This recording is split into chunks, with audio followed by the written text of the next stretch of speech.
आपण पाहत आहात सुपरफास्ट 24 तास न्यूज, बातम्यांचा खरा वेग।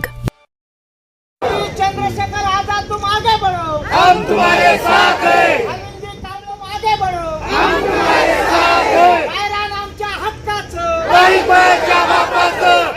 आझाद समाज पार्टीच्या वतीने परभणी जिल्हाधिकारी कार्यालयासमोर आज आमचं गायरान धारकांना त्यांच्या जमिनीचे मालकी हक्क मिळावे आणि त्यांच्या जमिनीवर जो सौर ऊर्जा प्रकल्प चालू आहे ते सौर ऊर्जा प्रकल्प रद्द करून गायरान जमिनीचे 7 बारे हे या लोकांच्या नावावर करण्यात यावेत, या मागण्या घेऊन आम्ही आज निदर्शने आंदोलनाच्या माध्यमातून या ठिकाणी कलेक्टर साहेबांना निवेदन देण्यासाठी आलो होतो।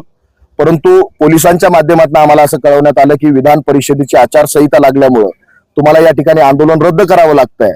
म्हणून आम्ही त्यांच्या विनंतीला मान देऊन आम्ही संविधानाला मानणारी लोक असल्यामुळे आम्ही ते आंदोलन रद्द केलेलं आहे। परंतु कलेक्टर साहेबांचा मॅसेंजर म्हणून आज तहसीलदार साहेबांनी आम्हाला आमचं निवेदन त्या ठिकाणी घेतलेलं आहे। त्यांनी ते मान्य केलेलं आहे की आम्ही तात्काळ हे कलेक्टर साहेबांनाही कळवू आणि आमच्या माध्यमातून मुख्यमंत्र्यांनाही कळवू।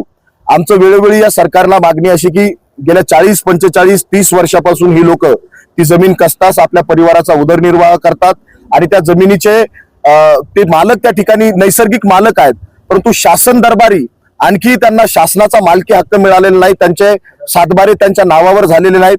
म्हणून माझं या मीडियाच्या माध्यमातून महाराष्ट्राचे मुख्यमंत्री आणि महसूल मंत्री आणि या जिल्ह्याचे कलेक्टर यांना माझी विनंती आहे की जे माणसं शेतकरी भूमिहीन आहेत, त्यांच्याकडे जमिनी नाहीयेत, अशा लोकांनी गायरान जमिनीवर अतिक्रमण केलेलं आहे। दादासाहेब गायकवाड नावाची योजना आपल्याकडे असताना त्या योजनेअंतर्गत तुम्ही या लोकांना त्या जमिनीचे मालकी हक्क का देत नाहीत? एवढी शासनाचे 92 पासूनचे GR आता आपल्याकडे उपलब्ध आहेत, त्या GRच्या माध्यमातून त्यांना जमिनीचे मालकी हक्क का देत नाहीत? तुम्ही उलट सुलट या जमिनी हिसकावून घेऊन कुठल्या तरी उद्योगपत्याच्या घशात घालण्याचं काम करताय, कुठंतरी सौर ऊर्जा प्रकल्प करण्याचं काम करताय, कुठंतरी एखादी मोठी बिल्डिंग टावर उभं करण्याचं काम करताय, कुठंतरी एखादा मॉल उभा करण्याचं काम करताय। म्हणजे तुम्ही गोरगरिबांच्या जमिनी हिसकावून इथल्या उद्योगपत्यांच्या अदानी अंबानीच्या घशात घालण्याचं काम करताय। हा कुठला विकास या देशाचा चालू आहे?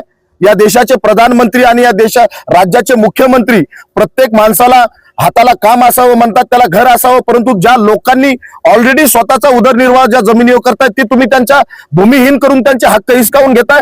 आधीच या देशामध्ये बेरोजगार आत्महत्या करतोय, शेतकरी आत्महत्या करतोय, शेतमजूर आत्महत्या करतोय। या देशामध्ये प्रत्येक माणूस, या देशातला युवक यांना रोजगार नाहीये, पण ज्या माणसांकडे ऑलरेडी जगण्याचं साधन आहे तुम्ही जर ते हिसकावून घेत असाल तर हे अत्यंत दुर्दैवी आम्ही या शासनाच्या मागच्या वेळेस त्याचा निषेध करतो। मागच्या वेळेसही तुमच्या जिल्हाध्यक्षांनी ह्याच विषयासंदर्भात आंदोलन केलं होतं, पण प्रशासनाने दखल घेतलेली आहे। आजही तुम्हाला आंदोलन करावं लागते आणि जर मागणी जर मान्य होतच नसेल आम्ही वेळोवेळी प्रशासनाला निवेदनाच्या माध्यमातून करतोय। उद्या आमची मागणी आहे, आम्ही भव्य स्वरूपाचा आक्रोश मोर्चा या ठिकाणी घेऊन येण्याची आमची तयारी आहे। आता आचारसंहिता असल्यामुळे आम्ही हे आंदोलन आज या ठिकाणी स्थगित केलेलं आहे, परंतु भविष्यात आता 1 महिन्यानंतर आम्ही तयारी करतोय। इथं हजारोचा जन आक्रोश मोर्चा या ठिकाणी कलेक्टरांच्या छाताडावर आम्ही आणल्याशिवाय राहणार नाही, लक्षात घ्यावं त्यांनी। म्हणून आमची मीडियाच्या माध्यमातून विनंती की शासन प्रशासन दरबारी आमचं दुःख, आमचं दारिद्र्य आणि आमच्या आक्रोश आणि किंचाळ्या या सरकारपर्यंत पोहोचवा। सरकारला हे कळू द्या या लोकांचं दुःख आणि या लोकांना लवकरात लवकर न्याय मिळवून देण्यासाठी आपण देखील प्रयत्न करावे, एवढीच मी तुम्हाला विनंती करतो। धन्यवाद। गेल्या 40 ते 45 वर्षापासून या महाराष्ट्रामध्ये आणि विशेष म्हणजे आपल्या जिंतूर तालुक्यामध्ये जे भूमिहीन लोक आहेत की त्यांचा जर कधी रेकॉर्ड बघितलं तर जेव्हापासून देश स्वतंत्र झाला तेव्हापासून त्यांच्या नावावर कुठलीही 7 बारा नाही आहे आणि या महाराष्ट्र सरकारकडे असं काही नियोजन नाही या गोरगरिबांचं पोट कसं भरावं, त्यांचा कुटुंबाचा उदरनिर्वाह कसा करावा हे त्यांच्याकडे काही नियोजन नाही आहे।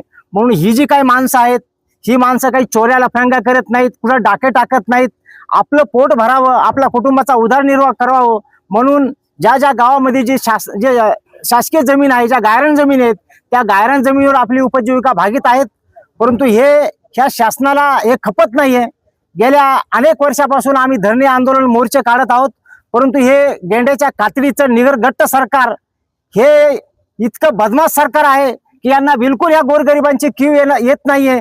म्हणून आज आझाद समाज पार्टीच्या वतीनं आणि आमच्या महाराष्ट्राचे प्रदेश महासचिव अरविंद कांबळे साहेब यांच्या नेतृत्वामध्ये आज भव्य असा निदर्शनाचा या ठिकाणी कार्यक्रम आम्ही ठेवला होता, परंतु आचारसंहिता असल्यामुळं आम्ही कायद्याचं पालन करणारी माणसं आहोत, बाबासाहेबांचं संविधान मानणारी माणसं आहोत, म्हणून कायद्याचं उल्लंघन न करता आम्ही या ठिकाणी शांततेला आम्ही या ठिकाणी निवेदन देत आहोत. येणाऱ्या काळामध्ये जर समजा त्या ओझर गावामध्ये सौर ऊर्जा प्रकल्प बारोबार येत आहे आणि तो सौर ऊर्जा प्रकल्प जर कधी बारोबार जो बंद नाही झाला तर येणाऱ्या काळामध्ये या ठिकाणी हजारोचा मोर्चा होईल, मोर्चा निघेल आणि ह्या सरकारला आम्ही सोडो का पळो केल्याशिवाय सोडणार नाही. उद्या होणारे जे काही आंदोलन आहे ह्या सरकारला आम्ही हे झेपणार नाही, हे त्यांनी गंभीर दखल घ्यावी असं आम्ही